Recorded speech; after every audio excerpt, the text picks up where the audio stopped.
I'm part of the last generation to grow up before cell phones were ubiquitous. Now we're practically glued to them, and much of our daily life necessitates their use, for better or worse. Here in 2018, I'm about to upgrade to my 7th cell phone. But this one's going to be a little different than everyone that came before, and I'm not sure how I feel about that. Let me explain. Here's my first phone, Samsung Exclaim. It still works.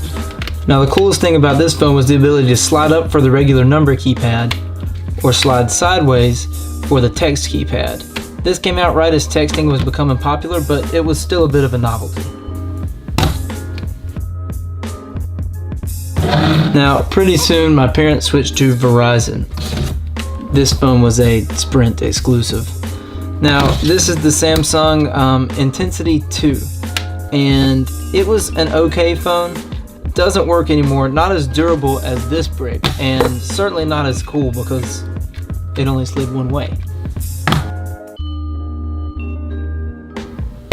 Next up was my first smartphone, the iPhone 4 in white. Now, I actually broke this phone and it didn't work for a long time. Surprisingly, it now works fine, although the lock button is a little screwy, so you have to lock it as so. Once I broke my first iPhone 4, I replaced it with my mom's old iPhone 4 in black.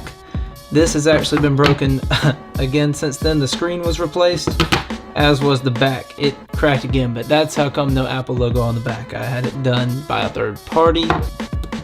This one still works perfectly fine, lock button and all. That brings me to my most recent phone before my current phone, the iPhone 6 Plus. It still works, but as you can see, finger cuts may be an issue. Still, it served me well for a long time. Last up is my current phone, the iPhone 7 Plus. It works perfectly. I have little to no complaints, but I am due for an upgrade, so I'll probably be upgrading to the iPhone 10.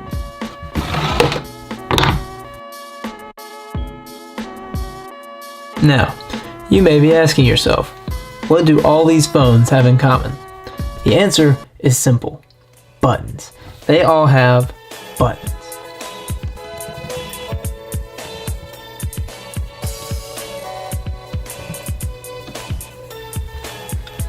The iPhone 10 has no buttons.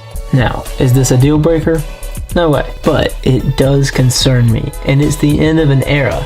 Every phone I've ever had, from 15 to 22, has had a button of some kind.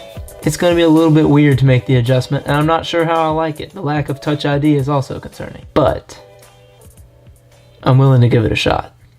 It's kind of sad. This is the last video I'll ever take with my 7 Plus. Now, those other phones I've kept through the years, but now I'm on the iPhone upgrade program through Apple, and I have to turn this in order to upgrade to the iPhone 10. It's worth it.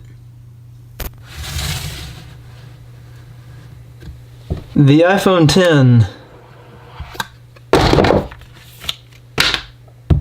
has no buttons.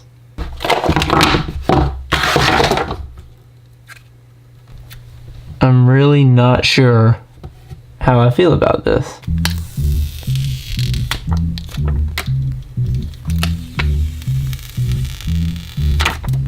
But it does look very nice. I guess we'll see how this goes. Right? I'm not gonna lie, this is weird. It's weird. It's weird to swipe to go home. But, on the other hand, this is a gorgeous display. I'm somewhat excited. Oh, also, there is one more thing that I'm excited about.